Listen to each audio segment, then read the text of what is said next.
ਸਤਿ ਸ਼੍ਰੀ ਅਕਾਲ ਜੀ ਸਾਰਿਆਂ ਨੂੰ। ਤੇ ਅੱਜ ਆਪਾਂ ਤੁਹਾਡੇ ਲਈ ਪ੍ਰੈਕਟੀਕਾ ਟੈਸਟ ਦੀ ਐਪ ਤੋਂ ਇੱਕ ਹੋਰ ਟੈਸਟ ਲੈ ਕੇ ਆਏ ਹਾਂ ਤੇ ਕਰਦੇ ਹਾਂ ਜੀ ਸਟਾਰਟ ਅੱਜ ਦਾ ਟੈਸਟ ਬਿਨਾਂ ਕਿਸੇ ਦੇਰੀ ਤੋਂ। ਫਸਟ ਕੁਐਸਚਨ ਹੈ ਜੀ ਸਾਡੇ ਕੋਲ, how should you check the oil level, ਕਿ ਤੁਹਾਨੂੰ ਜਿਹੜਾ ਤੇਲ ਦਾ ਲੈਵਲ ਹੈਗਾ ਵਾ ਉਹ ਕਿੱਦਾਂ ਚੈੱਕ ਕਰਨਾ ਚਾਹੀਦਾ ਜਾਂ ਫਿਰ ਕਦੋਂ ਚੈੱਕ ਕਰਨਾ ਚਾਹੀਦਾ। ਆਪਸ਼ਨ ਏ ਹੈ ਜੀ with the engine of and cold, B ਹੈ ਜੀ ਵਿਦ ਦਾ ਇੰਜਨ ਹੌਟ ਅਤੇ ਸੀ ਹੈ ਜੀ ਵਿਦ ਦਾ ਇੰਜਨ ਰਨਿੰਗ। ਅਤੇ ਇਹਦਾ ਆਨਸਰ ਹੈ ਜੀ ਸਾਡੇ ਕੋਲ ਆਪਸ਼ਨ ਏ ਜੀ, ਕਿ ਵਿਦ ਦਾ ਇੰਜਨ ਆਫ, ਕਿ ਇੰਜਨ ਜਦੋਂ ਬੰਦ ਹੋਵੇ ਐਂਡ ਕੋਲਡ ਔਰ ਠੰਡਾ ਹੋਵੇ ਉਸ ਟਾਈਮ 'ਤੇ ਸਾਨੂੰ ਜਿਹੜਾ ਤੇਲ ਦਾ ਲੈਵਲ ਚੈੱਕ ਕਰਨਾ ਚਾਹੀਦਾ। ਠੀਕ ਹੈ ਜੀ, ਤਾਂ ਇਸ ਕਰਕੇ ਇੱਥੇ ਸਾਡਾ ਆਨਸਰ ਹੋ ਗਿਆ ਜੀ ਆਪਸ਼ਨ ਏ ਜੀ। ਚੱਲਦੇ ਹਾਂ ਜੀ ਆਪਣੇ ਅਗਲੇ ਕੁਐਸਚਨ 'ਤੇ ਜੀ। 2 ਨੰਬਰ ਕੁਐਸਚਨ ਹੈ ਜੀ ਸਾਡੇ ਕੋਲ, who is responsible for any traffic violations, ਕਿ ਕੌਣ ਜ਼ਿੰਮੇਵਾਰ ਹੈਗਾ ਹੈ ਅਗਰ ਕੋਈ ਵੀ ਟ੍ਰੈਫਿਕ ਵਾਇਓਲੇਸ਼ਨ, ਮਤਲਬ ਕੋਈ ਵੀ ਤੁਹਾਡੇ ਵੱਲੋਂ ਸੜਕ ਦੇ ਉੱਪਰ ਟ੍ਰੈਫਿਕ ਦੇ ਵਿੱਚ ਕੋਈ ਗਲਤੀ ਹੁੰਦੀ ਹੈ ਜਾਂ ਤੁਸੀਂ ਕੋਈ ਕਾਨੂੰਨ ਤੋੜਦੇ ਹੋ।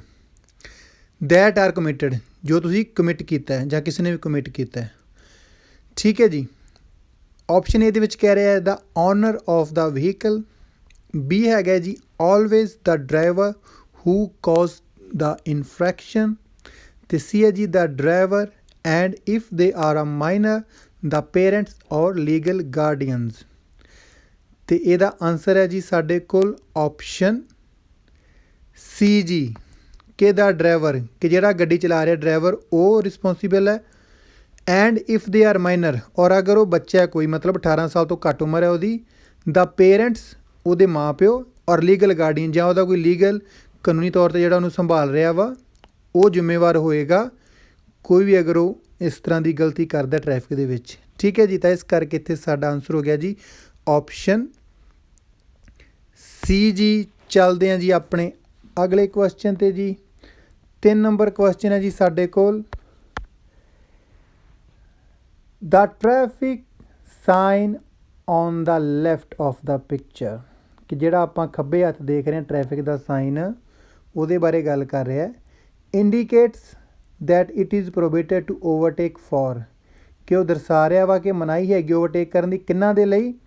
ਆਪਸ਼ਨ ਏ ਦੇ ਵਿੱਚ ਕਹਿ ਰਿਹਾ ਟਰੱਕਸ ਓਵਰ 3500 ਕਿਲੋਗ੍ਰਾਮ, ਬੀ ਹੈਗਾ cars and trucks weighing less than 3500 kilogram, ਅਤੇ ਸੀ ਹੈ ਜੀ ਕਾਰਜ਼।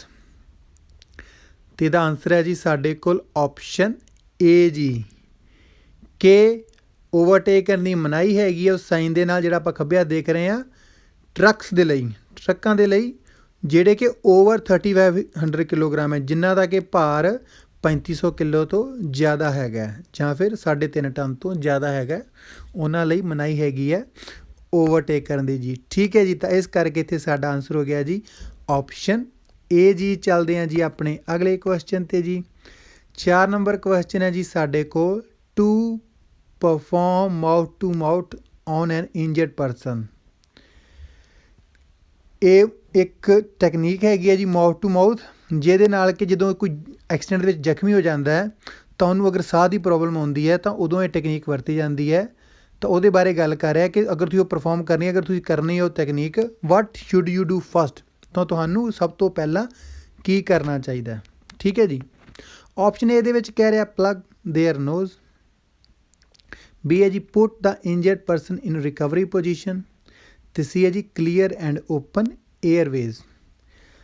ਅਤੇ ਇਹਦਾ ਆਨਸਰ ਹੈ ਜੀ ਸਾਡੇ ਕੋਲ ਆਪਸ਼ਨ ਸੀ ਜੀ, ਕਿ ਸਾਨੂੰ ਕਲੀਅਰ ਸਾਫ਼ ਕਰਨੇ ਚਾਹੀਦੇ ਐਂਡ ਓਪਨ ਖੋਲ੍ਹਣੇ ਚਾਹੀਦੇ ਏਅਰਵੇਜ਼, ਮਤਲਬ ਕਿ ਸਾਹ ਜਦੋਂ ਅਸੀਂ ਅੰਦਰ ਭੇਜਣਾ ਹੈ ਤਾਂ ਉਸ ਟਾਈਮ 'ਤੇ ਜਿਹੜੇ ਉਹਦੇ ਮਤਲਬ ਰਾਹ ਦੇ ਵਿੱਚ ਕੋਈ ਦਿੱਕਤ ਨਾ ਆਵੇ, ਇਸ ਕਰਕੇ ਸਾਨੂੰ ਉਹਨੂੰ ਸਾਫ਼ ਅਤੇ ਖੋਲ੍ਹ ਲੈਣਾ ਚਾਹੀਦਾ ਵਾ। ਠੀਕ ਹੈ ਜੀ, ਮਤਲਬ ਕਿ ਮੂੰਹ ਦੇ ਉੱਪਰ ਅਗਰ ਕੋਈ ਵੀ ਇੱਦਾਂ ਦੀ ਕੋਈ ਚੀਜ਼ ਹੈਗੀ ਆ ਜਾਂ ਮਤਲਬ ਐਕਸੀਡੈਂਟ ਦੇ ਵਿੱਚ ਹੋ ਗਿਆ ਜਾਂ ਬਲੱਡ ਵਗੈਰਾ ਲੱਗ ਗਿਆ ਤਾਂ ਉਹਨੂੰ ਸਾਫ਼ ਸਾਨੂੰ ਕਰ ਲੈਣਾ ਚਾਹੀਦਾ। ਠੀਕ ਹੈ ਜੀ, ਤਾਂ ਇਸ ਕਰਕੇ ਇੱਥੇ ਸਾਡਾ ਆਨਸਰ ਹੋ ਗਿਆ ਜੀ ਆਪਸ਼ਨ ਸੀ ਜੀ। ਚੱਲਦੇ ਹਾਂ ਜੀ ਆਪਣੇ ਅਗਲੇ ਕੁਐਸਚਨ 'ਤੇ ਜੀ।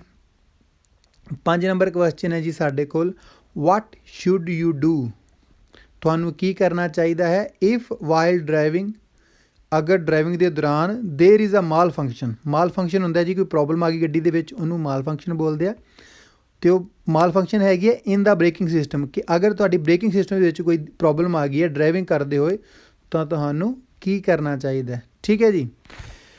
ਆਪਸ਼ਨ ਏ ਦੇ ਵਿੱਚ ਕਹਿ ਰਿਹਾ ਹੈ apply the hand brake lever abruptly. B ਹੈ ਜੀ steer the vehicle towards an obstacle to stop it. ਅਤੇ ਸੀ ਹੈ ਜੀ stop pushing the gas pedal and slow down with engine braking. ਅਤੇ ਇਹਦਾ ਆਨਸਰ ਹੈ ਜੀ ਸਾਡੇ ਕੋਲ ਆਪਸ਼ਨ ਸੀ ਜੀ, ਕਿ ਸਾਨੂੰ stop pushing the gas pedal, ਕਿ ਸਾਨੂੰ ਜਿਹੜਾ ਗੈਸ ਪੈਡਲ ਹੈ ਜਾਂ ਫਿਰ ਐਕਸੀਲੇਟਰ ਬੋਲ ਦਿੰਦੇ ਆ, ਉਹਨੂੰ ਪੁਸ਼ ਕਰ ਦੇਣਾ ਬੰਦ ਕਰ ਦੇਣਾ ਚਾਹੀਦਾ, ਮਤਲਬ ਕਿ ਉਹਨੂੰ ਪ੍ਰੈਸ ਕਰ ਦੇਣਾ ਬੰਦ ਕਰ ਦੇਣਾ ਚਾਹੀਦਾ। ਐਂਡ ਸਲੋ ਡਾਊਨ, ਔਰ ਹੌਲੀ ਕਰਨਾ ਚਾਹੀਦਾ ਵਿਦ ਇੰਜਨ ਬ੍ਰੇਕਿੰਗ, ਕਿ ਸਾਨੂੰ ਇੰਜਨ ਦੀਆਂ ਬ੍ਰੇਕਾਂ ਨਾਲ ਇੰਜਨ ਬ੍ਰੇਕਸ ਕੀ ਹੁੰਦੀਆਂ ਜੀ, ਕਿ ਮਤਲਬ ਤੁਸੀਂ ਵੱਡੇ ਗੇਅਰ ਤੋਂ ਛੋਟਾ ਗੇਅਰ ਕਰੋਗੇ ਔਰ ਉਸ ਤੋਂ ਛੋਟਾ ਕਰੋਗੇ ਤਾਂ ਮਤਲਬ ਆਟੋਮੈਟਿਕਲੀ ਜਿਹੜਾ ਇੰਜਨ ਹੈ ਉਹਦੀ ਸਪੀਡ ਘਟਦੀ ਜਾਏਗੀ, ਤਾਂ ਉਹਨੂੰ ਇੰਜਨ ਬ੍ਰੇਕਿੰਗ ਵੀ ਬੋਲਿਆ ਜਾਂਦਾ ਇੱਕ ਤਰੀਕੇ ਨਾਲ, ਮਤਲਬ ਟੈਕਨੀਕਲ ਵੇ ਦੇ ਵਿੱਚ, ਕਿ ਉਹ ਕਹਿੰਦਾ ਵੀ ਤੁਸੀਂ ਉਸ ਤਰੀਕੇ ਨਾਲ ਉਹਨੂੰ ਸਲੋ ਕਰ ਸਕਦੇ ਹੋ ਗੱਡੀ ਨੂੰ। ਠੀਕ ਹੈ ਜੀ। ਤਾਂ ਇਸ ਕਰਕੇ ਇੱਥੇ ਸਾਡਾ ਆਨਸਰ ਹੋ ਗਿਆ ਜੀ ਆਪਸ਼ਨ ਸੀ ਜੀ। ਚੱਲਦੇ ਹਾਂ ਜੀ ਆਪਣੇ ਅਗਲੇ ਕੁਐਸਚਨ 'ਤੇ ਜੀ। 6 ਨੰਬਰ ਕੁਐਸਚਨ ਹੈ ਜੀ ਸਾਡੇ ਕੋਲ, for proper maintenance of the brake system, ਕਿ ਬ੍ਰੇਕ ਸਿਸਟਮ ਦੀ ਜੇ ਆਪਾਂ ਮਤਲਬ ਸਹੀ ਤਰੀਕੇ ਨਾਲ ਦੇਖਭਾਲ ਕਰਨੀ ਹੈ, ਮੇਨਟੇਨੈਂਸ ਕਰਨੀ ਹੈ, ਵਾਟ ਸ਼ੁੱਡ ਯੂ ਡੂ, ਤਾਂ ਤੁਹਾਨੂੰ ਕੀ ਕਰਨਾ ਚਾਹੀਦਾ। ਆਪਸ਼ਨ ਏ ਹੈ ਜੀ step on the brake pedal to check their effectiveness. B ਹੈ ਜੀ check the level of brake fluid. ਅਤੇ ਸੀ ਹੈ ਜੀ ਲੂਬਰੀਕੇਟ ਦਾ ਡਿਸਕ ਪੀਰੀਓਡਿਕਲੀ। ਅਤੇ ਇਹਦਾ ਆਨਸਰ ਹੈ ਜੀ ਸਾਡੇ ਕੋਲ ਆਪਸ਼ਨ ਬੀ ਜੀ, ਕਿ ਸਾਨੂੰ ਜਿਹੜਾ ਆਪਸ਼ਨ ਬੀ ਜੀ, ਕਿ check the level of brake fluid, ਕਿ ਮਤਲਬ ਸਾਨੂੰ ਜਿਹੜਾ ਬ੍ਰੇਕਾਂ ਦੇ ਲਈ ਇੱਕ ਤਰਲ ਪਦਾਰਥ ਹੁੰਦਾ ਵਾ, ਫਲੂਇਡ ਹੁੰਦਾ ਵਾ, ਉਹਨੂੰ ਚੈੱਕ ਕਰਨਾ ਚਾਹੀਦਾ ਕਿ ਉਹਦਾ ਲੈਵਲ ਠੀਕ ਹੈਗਾ ਵਾ। ਠੀਕ ਹੈ ਜੀ। ਤਾਂ ਇਸ ਕਰਕੇ ਇੱਥੇ ਸਾਡਾ ਆਨਸਰ ਹੋ ਗਿਆ ਜੀ ਆਪਸ਼ਨ ਬੀ ਜੀ। ਚੱਲਦੇ ਹਾਂ ਜੀ ਆਪਣੇ ਅਗਲੇ ਕੁਐਸਚਨ 'ਤੇ ਜੀ। 7 ਨੰਬਰ ਕੁਐਸਚਨ ਹੈ ਜੀ ਸਾਡੇ ਕੋਲ, ਟੂ ਅਵਾਇਡ ਸਲੀਪੀਨੈਸ ਵਾਈਲ ਡਰਾਈਵਿੰਗ, ਕਿ ਸਲੀਪੀਨੈਸ ਮਤਲਬ ਨੀਂਦਰੇ ਤੋਂ ਬਚਣ ਲਈ ਜਦੋਂ ਅਸੀਂ ਗੱਡੀ ਚਲਾ ਰਹੇ ਹਾਂ, ਯੂ ਨੀਡ ਟੂ ਸਲੀਪ, ਤਾਂ ਤੁਹਾਨੂੰ ਸੌਣਾ ਚਾਹੀਦਾ ਹੈ। ਆਪਸ਼ਨ ਏ ਦੇ ਵਿੱਚ ਕਹਿ ਰਿਹਾ ਮੋਰ ਦੈਨ 9 ਆਵਰਸ। ਬੀ ਹੈਗਾ ਫਿਊਅਰ ਆਵਰਸ ਟੂ ਬੀ ਅਲਰਟ। ਅਤੇ ਸੀ ਹੈ ਜੀ ਇਨਫ ਆਵਰਸ ਟੂ ਫੀਲ ਰੈਸਟਡ ਜੀ। ਅਤੇ ਇਹਦਾ ਆਨਸਰ ਹੈ ਜੀ ਸਾਡੇ ਕੋਲ ਆਪਸ਼ਨ ਸੀ ਜੀ, ਕਿ ਇਨਫ ਆਵਰਸ, ਕਿ ਕਾਫੀ ਘੰਟੇ, ਟੂ ਫੀਲ ਰੈਸਟਡ, ਕਿ ਸਾਨੂੰ ਫੀਲ ਹੋਵੇ, ਅਹਿਸਾਸ ਹੋਵੇ ਕਿ ਅਸੀਂ ਆਪਣਾ ਅੱਛੀ ਤਰੀਕੇ ਨਾਲ ਰੈਸਟ ਕਰ ਲਿਆ, ਇੰਨੇ ਕੁ ਘੰਟੇ ਸਾਨੂੰ ਸੌਣਾ ਚਾਹੀਦਾ ਹੈ ਅਵਾਇਡ ਕਰਨ ਲਈ ਸਲੀਪੀਨੈਸ ਡਰਾਈਵਿੰਗ ਦੇ ਦੌਰਾਨ ਜੀ। ਠੀਕ ਹੈ ਜੀ। ਤਾਂ ਇਸ ਕਰਕੇ ਇੱਥੇ ਸਾਡਾ ਆਨਸਰ ਹੋ ਗਿਆ ਜੀ ਆਪਸ਼ਨ ਸੀ ਜੀ। ਚੱਲਦੇ ਹਾਂ ਜੀ ਆਪਣੇ ਅਗਲੇ ਕੁਐਸਚਨ 'ਤੇ ਜੀ। 8 ਨੰਬਰ ਕੁਐਸਚਨ ਹੈ ਜੀ ਸਾਡੇ ਕੋਲ, if you are driving in front of N ambulance, ਕਿ ਅਗਰ ਤੁਸੀਂ ਗੱਡੀ ਚਲਾ ਰਹੇ ਹੋ ਇੱਕ ਐਂਬੂਲੈਂਸ ਦੇ ਸਾਹਮਣੇ, ਮਤਲਬ ਤੁਹਾਡੇ ਬੈਕ ਸਾਈਡ 'ਤੇ ਐਂਬੂਲੈਂਸ ਹੈਗੀ, ਤੁਸੀਂ ਉਹਦੇ ਅੱਗੇ ਜਾ ਰਹੇ ਹੋ ਇਨ ਐਮਰਜੈਂਸੀ ਸਰਵਿਸ, ਔਰ ਉਹ ਐਂਬੂਲੈਂਸ ਐਮਰਜੈਂਸੀ ਸਰਵਿਸ ਦੇ ਉੱਪਰ ਹੈਗੀ ਹੈ, ਸ਼ੁੱਡ ਯੂ ਗਿਵ ਵੇ, ਤਾਂ ਕੀ ਤੁਹਾਨੂੰ ਉਹਨੂੰ ਰਾਹ ਦੇਣਾ ਚਾਹੀਦਾ। ਗਿਵ ਵੇ ਹੁੰਦਾ ਕਿ ਰਾਹ ਦੇਣਾ। ਆਪਸ਼ਨ ਏ ਦੇ ਵਿੱਚ ਕਹਿ ਰਿਹਾ yes moving away to the right usually and stopping if necessary. B ਹੈ ਜੀ ਨੋ। ਅਤੇ ਸੀ ਹੈ yes only on urban roads. ਅਤੇ ਇਹਦਾ ਆਨਸਰ ਹੈ ਜੀ ਸਾਡੇ ਕੋਲ ਆਪਸ਼ਨ ਏ ਜੀ, ਕਿ ਹਾਂ ਸਾਨੂੰ ਰਾਹ ਦੇਣਾ ਚਾਹੀਦਾ moving away to the right, ਔਰ ਸਾਨੂੰ ਮੂਵ ਅਵੇ ਮਤਲਬ ਆਪਣੀ ਗੱਡੀ ਨੂੰ ਇੱਕ ਪਾਸੇ ਕਰ ਲੈਣਾ ਚਾਹੀਦਾ, ਟੂ ਦਾ ਰਾਈਟ ਸੱਜੇ ਹੱਥ ਵਾਲੇ ਪਾਸੇ, ਯੂਜ਼ਲੀ ਆਮ ਤੌਰ 'ਤੇ, ਐਂਡ ਸਟੋਪਿੰਗ ਇਫ ਨੈਸੈਸਰੀ, ਔਰ ਰੋਕ ਦੇਣਾ ਚਾਹੀਦਾ ਅਗਰ ਜ਼ਰੂਰੀ ਲੱਗੇ। ਠੀਕ ਹੈ ਜੀ। ਤਾਂ ਇਸ ਕਰਕੇ ਇੱਥੇ ਸਾਡਾ ਆਨਸਰ ਹੋ ਗਿਆ ਜੀ ਆਪਸ਼ਨ ਏ ਜੀ। ਚੱਲਦੇ ਹਾਂ ਜੀ ਆਪਣੇ ਅਗਲੇ ਕੁਐਸਚਨ 'ਤੇ ਜੀ। 9 ਨੰਬਰ ਕੁਐਸਚਨ ਹੈ ਜੀ ਸਾਡੇ ਕੋਲ, ਇਜ਼ ਸਟੋਪਿੰਗ ਔਰ ਪਾਰਕਿੰਗ ਪਰਮਿਟਡ, ਕਿ ਸਟੋਪਿੰਗ ਜਾਂ ਪਾਰਕਿੰਗ ਦੀ ਆਗਿਆ ਹੈਗੀ ਹੈ on the islands design to channel road traffic, ਕਿ ਜਿਹੜੇ ਆਈਸਲੈਂਡ ਮਤਲਬ ਕਿ ਜਗ੍ਹਾ ਜਿਹੜੀ ਬਣਾਈ ਜਾਂਦੀ ਹੈ, ਡਿਜ਼ਾਈਨ ਕੀਤੀ ਜਾਂਦੀ ਹੈ ਟੂ ਚੈਨਲ ਰੋਡ ਟ੍ਰੈਫਿਕ, ਜਿਹੜੀ ਰੋਡ ਦੇ ਉੱਪਰ ਟ੍ਰੈਫਿਕ ਹੁੰਦੀ ਹੈ ਉਹਨੂੰ ਮਤਲਬ ਸਹੀ ਤਰੀਕੇ ਨਾਲ ਚੱਲਦੀ ਰੱਖਣ ਦੇ ਲਈ, ਚਾਹੇ ਉਹ ਰਾਊਂਡ ਅਬਾਊਟ ਹੋਣ, ਚਾਹੇ ਕੋਈ ਐਕਸਟਰਾ ਲੇਨ ਹੋਵੇ, ਉਹਨਾਂ ਸਾਰੀਆਂ ਚੀਜ਼ਾਂ ਬਾਰੇ ਉਹ ਗੱਲ ਕਰ ਰਿਹਾ ਵਾ। ਠੀਕ ਹੈ ਜੀ। ਤਾਂ ਮਤਲਬ ਕਹਿੰਦਾ ਕਿ ਉੱਥੇ ਸਟੋਪਿੰਗ ਜਾਂ ਪਾਰਕਿੰਗ ਦੀ ਆਗਿਆ ਹੈਗੀ ਹੈ ਇੱਦਾਂ ਦੀ ਜਗ੍ਹਾ ਦੇ ਉੱਪਰ। ਆਪਸ਼ਨ ਇਹ ਹੈਗਾ ਨੀਦਰ ਸਟੋਪਿੰਗ ਨੋਰ ਪਾਰਕਿੰਗ। ਬੀ ਹੈਗਾ ਸਟਾਪਿੰਗ ਓਨਲੀ ਅਤੇ ਸੀ ਹੈ ਜੀ ਪਾਰਕਿੰਗ ਓਨਲੀ। ਅਤੇ ਇਹਦਾ ਆਨਸਰ ਹੈ ਜੀ ਸਾਡੇ ਕੋਲ ਆਪਸ਼ਨ ਏ ਜੀ, ਕਿ ਨੀਦਰ ਸਟਾਪਿੰਗ, ਕਿ ਨਾ ਤਾਂ ਸਟਾਪਿੰਗ ਨੋਰ ਪਾਰਕਿੰਗ, ਔਰ ਨਾ ਹੀ ਪਾਰਕਿੰਗ ਅਸੀਂ ਇਸ ਤਰ੍ਹਾਂ ਦੇ ਆਈਸਲੈਂਡਸ ਦੇ ਉੱਪਰ ਕਰ ਸਕਦੇ ਹਾਂ ਜਿਹੜੇ ਕਿ ਡਿਜ਼ਾਈਨ ਕੀਤੇ ਜਾਂਦੇ ਆ ਆਪਣਾ ਰੋਡ ਟ੍ਰੈਫਿਕ ਨੂੰ ਸਹੀ ਤਰੀਕੇ ਨਾਲ ਚੱਲਦੇ ਰੱਖਣ ਲਈ। ਠੀਕ ਹੈ ਜੀ, ਤਾਂ ਇਸ ਕਰਕੇ ਇੱਥੇ ਸਾਡਾ ਆਨਸਰ ਹੋ ਗਿਆ ਜੀ ਆਪਸ਼ਨ ਏ ਜੀ। ਚੱਲਦੇ ਹਾਂ ਜੀ ਆਪਣੇ ਅਗਲੇ ਕੁਐਸਚਨ 'ਚ ਜੀ। 10 ਨੰਬਰ ਕੁਐਸਚਨ ਹੈ ਜੀ ਸਾਡੇ ਕੋਲ, ਟੂ ਵੀਲਡ ਆਟੋਮੋਬਾਈਲ, ਕਿ ਇੱਕ ਦੋ ਪਹੀਆ ਵਾਹਨ ਹੈਗਾ, ਡਿਊ ਟੂ ਇਟਸ ਮੈਨੂਫੈਕਚਰ, ਕਿ ਇਸ ਦੇ ਮੈਨੂਫੈਕਚਰ ਕਰਕੇ ਜਿੱਦਾਂ ਵੀ ਬਣਾਇਆ ਗਿਆ ਵਾ ਉਸ ਕਰਕੇ can travel at a maximum speed greater than 45 kilometre per hour is, ਔਰ ਜਿੱਦਾਂ ਵੀ ਉਹ ਬਣਾਇਆ ਗਿਆ ਉਹ ਟਰੈਵਲ ਕਰ ਸਕਦਾ ਵਾ ਮੈਕਸੀਮਮ ਸਪੀਡ ਗ੍ਰੇਟਰ ਦੈਨ, ਜਿਹਦੀ ਕਿ ਮੈਕਸੀਮਮ ਸਪੀਡ ਹੈਗੀ ਹੈ 45 ਤੋਂ ਉੱਪਰ ਜ਼ਿਆਦਾ, ਇਜ਼। ਆਪਸ਼ਨ ਇਹਦੇ ਵਿੱਚ ਕਹਿ ਰਿਹਾ ਆ ਬਾਈਸਾਈਕਲ, ਬੀ ਹੈਗਾ ਆ ਮੋਟਰਸਾਈਕਲ, ਅਤੇ ਸੀ ਹੈਗਾ ਜੀ ਮੋਪੇਡ। ਅਤੇ ਇਹਦਾ ਆਨਸਰ ਹੈ ਜੀ ਸਾਡੇ ਕੋਲ ਆਪਸ਼ਨ ਬੀ ਜੀ, ਕਿ ਉਹਨੂੰ ਇੱਕ ਮੋਟਰਸਾਈਕਲ ਦੇ ਵਿੱਚ ਗਿਣਿਆ ਜਾਏਗਾ ਜੀ। ਤਾਂ ਇੱਥੇ ਇੱਕ ਹੋਰ ਟਿਪ ਹੈ ਜੀ, ਜਦੋਂ ਵੀ ਸਾਨੂੰ ਐਗਜ਼ਾਮ ਆਏਗਾ, ਹੁਣ ਇੱਥੇ ਸਾਨੂੰ ਕਲੀਅਰ ਸੀਗਾ ਫੋਟੋ ਦੇ ਵਿੱਚ ਦੇਖ ਕੇ ਕਿ ਇੱਕ ਮੋਟਰਸਾਈਕਲ ਛਪਿਆ ਹੋਇਆ, ਅਤੇ ਇਹਦਾ ਆਨਸਰ 99% ਮੋਟਰਸਾਈਕਲ ਹੀ ਹੋਏਗਾ। ਲੇਕਿਨ ਐਗਜ਼ਾਮ ਦੇ ਵਿੱਚ ਤੁਹਾਨੂੰ ਇੱਦਾਂ ਈਜ਼ੀਲੀ ਕੋਈ ਵੀ ਫੋਟੋ ਤੋਂ ਕਲੀਅਰ ਨਹੀਂ ਹੋਏਗਾ ਕਿ ਇਸ ਕੁਐਸਚਨ ਦਾ ਇਹ ਆਨਸਰ ਹੋਏਗਾ। ਇਸ ਕਰਕੇ ਕਦੇ ਵੀ ਫੋਟੋ ਦੇ ਉੱਪਰ ਡਿਪੈਂਡ ਨਹੀਂ ਰਹਿਣਾ, ਹਮੇਸ਼ਾ ਹੀ ਆਪਣੇ ਕੁਐਸਚਨ ਨੂੰ ਦੇਖ ਕੇ ਉਹਦਾ ਆਨਸਰ ਕਰਨਾ ਹੈ। ਫੋਟੋ ਕਈ ਵਾਰੀ ਤੁਹਾਨੂੰ ਐਗਜ਼ਾਮ ਵਿੱਚ ਨਹੀਂ ਵੀ ਦਿੱਤੀ ਹੋਏਗੀ ਕੋਈ ਵੀ, ਔਰ ਅਗਰ ਦਿੱਤੀ ਹੋਏਗੀ ਤਾਂ ਤੁਹਾਨੂੰ ਕਲੀਅਰ ਨਹੀਂ ਹੋਏਗਾ ਕਿ ਇਹਦਾ ਆਨਸਰ ਇਹ ਹੋਏਗਾ। ਠੀਕ ਹੈ ਜੀ, ਤਾਂ ਇਸ ਕਰਕੇ ਧਿਆਨ ਰੱਖਣਾ ਇਸ ਗੱਲ ਦਾ। ਤਾਂ ਇੱਥੇ ਸਾਡਾ ਇਹ ਆਨਸਰ ਹੋ ਗਿਆ ਜੀ ਆਪਸ਼ਨ ਬੀ ਜੀ। ਚੱਲਦੇ ਹਾਂ ਜੀ ਆਪਣੇ ਅਗਲੇ ਕੁਐਸਚਨ 'ਤੇ ਜੀ। 11 ਨੰਬਰ ਕੁਐਸਚਨ ਹੈ ਜੀ ਸਾਡੇ ਕੋਲ, ਦਾ ਸਬਮੈਰੀਨ ਇਫੈਕਟ ਔਕਰਜ਼ ਸਪੈਸ਼ਲੀ, ਕਿ ਸਬਮਰੀਨ ਇਫੈਕਟ ਹੈ ਜਿਹੜਾ ਉਹ ਕਦੋਂ ਪੈਦਾ ਹੁੰਦਾ। ਠੀਕ ਹੈ ਜੀ, ਆਪਸ਼ਨ ਇਹਦੇ ਵਿੱਚ ਕਹਿ ਰਿਹਾ because of poor usage of seat belt or vehicle seat, B ਹੈ ਜੀ due to poor tyre pressure, ਅਤੇ ਸੀ ਹੈ ਜੀ because of alcohol and drugs. ਅਤੇ ਇਹਦਾ ਆਨਸਰ ਹੈ ਜੀ ਸਾਡੇ ਕੋਲ ਆਪਸ਼ਨ ਬੀ ਜੀ, ਕਿ ਜਿਹੜਾ ਸਬਮਰੀਨ ਇਫੈਕਟ ਹੁੰਦਾ ਹੈ ਉਹ ਹੁੰਦਾ ਹੈ poor use of seat belt, ਕਿ ਅਸੀਂ ਮਤਲਬ ਮਾੜੇ ਤਰੀਕੇ ਨਾਲ ਜਿਹੜੀ ਸੀਟ ਬੈਲਟ ਉਹ ਵਰਤੀ ਗਈ ਹੋਈ ਹੈ, ਜਾਂ ਫਿਰ ਵਹੀਕਲ ਦੀ ਸੀਟ ਨੂੰ ਅਸੀਂ ਸਹੀ ਤਰੀਕੇ ਨਾਲ ਨਹੀਂ ਕੀਤਾ ਹੋਇਆ, ਉਹਨਾਂ ਹਾਲਾਤਾਂ ਦੇ ਵਿੱਚ ਸਬਮਰੀਨ ਇਫੈਕਟ ਹੁੰਦਾ ਹੈ ਜੀ। ਇਸ ਨੂੰ ਮੈਂ ਹੋਰ ਜ਼ਿਆਦਾ ਤਰੀਕੇ ਨਾਲ ਇੱਥੇ ਨਹੀਂ ਸਮਝਾ ਸਕਦਾ ਕਿ ਸਬਮਰੀਨ ਇਫੈਕਟ ਕਿੱਦਾਂ ਹੁੰਦਾ ਹੈ। ਅਗਰ ਤੁਸੀਂ ਵੀਡੀਓ ਮਤਲਬ ਚਾਹੁੰਦੇ ਹੋ ਇਸ ਤਰ੍ਹਾਂ ਦੀ ਕਿ ਜਿਹਦੇ ਵਿੱਚ ਮੈਂ ਤੁਹਾਨੂੰ ਦੱਸਾਂ ਕਿ ਸਬਮਰੀਨ ਇਫੈਕਟ ਕਿਹਨੂੰ ਕਹਿੰਦੇ ਆ, ਤਾਂ ਮੈਂ ਗੱਡੀ ਦੇ ਵਿੱਚ ਵੀ ਇੱਕ ਮਤਲਬ ਬੈਠ ਕੇ ਤਾਂ ਉੱਥੇ ਇੱਕ ਸਬਮਰੀਨ ਇਫੈਕਟ ਤੁਹਾਨੂੰ ਕਰਕੇ ਦਿਖਾ ਸਕਦਾ ਵਾਂ। ਔਰ ਅਗਰ ਤੁਸੀਂ ਚਾਹੁੰਦੇ ਹੋ ਤਾਂ ਤੁਸੀਂ ਪਲੀਜ਼ ਕਮੈਂਟ ਦੇ ਵਿੱਚ ਜ਼ਰੂਰ ਲਿਖੋ, ਤਾਂ ਆਪਾਂ ਉਹਦੇ ਲਈ ਇੱਕ ਪ੍ਰੋਪਰ ਵੀਡੀਓ ਬਣਾ ਦਾਂਗੇ।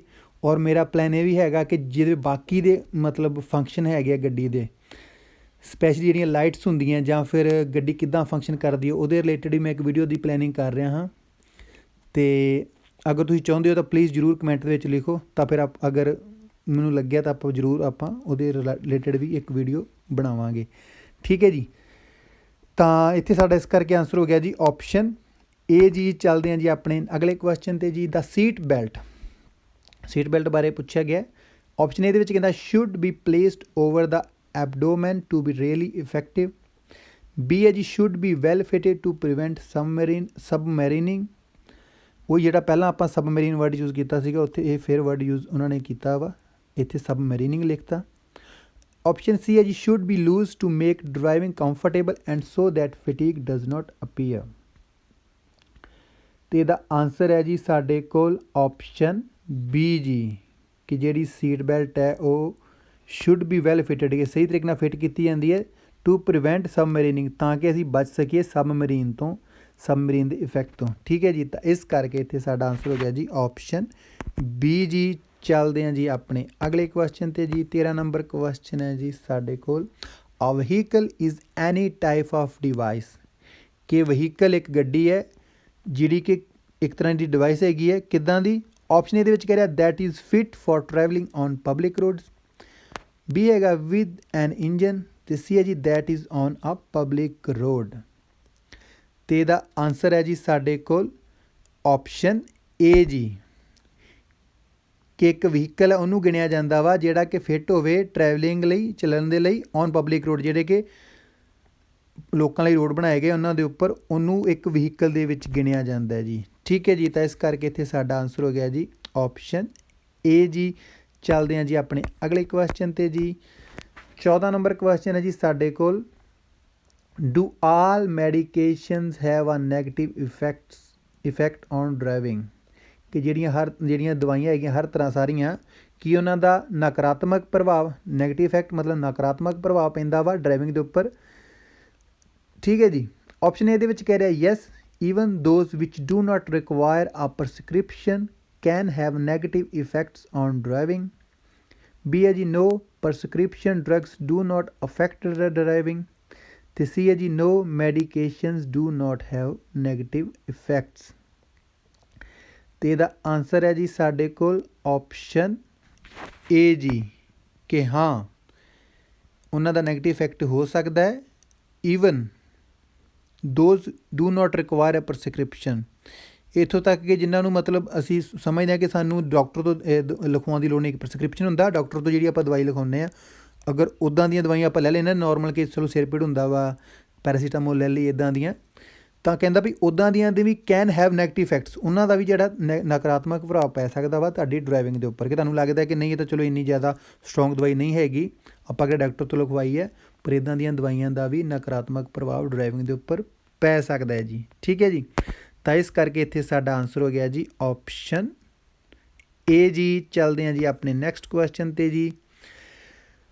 15 ਨੰਬਰ ਕੁਐਸਚਨ ਹੈ ਜੀ ਸਾਡੇ ਕੋਲ, should you move injured people, ਕਿ ਤੁਹਾਨੂੰ ਮੂਵ ਕਰਨਾ ਚਾਹੀਦਾ, ਮਤਲਬ ਹਿਲਾਉਣਾ ਚਾਹੀਦਾ ਇੰਜਰਡ ਪੀਪਲ, ਜਿਹੜੇ ਵੀ ਐਕਸੀਡੈਂਟ ਦੇ ਵਿੱਚ ਜ਼ਖਮੀ ਹੋ ਜਾਂਦੇ ਲੋਕ, ਉਹਨਾਂ ਨੂੰ।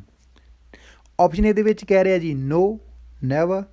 ਬੀ ਹੈ ਜੀ yes, if their injuries are not serious. ਅਤੇ ਸੀ ਹੈ ਜੀ no, unless it would be essential to their safety.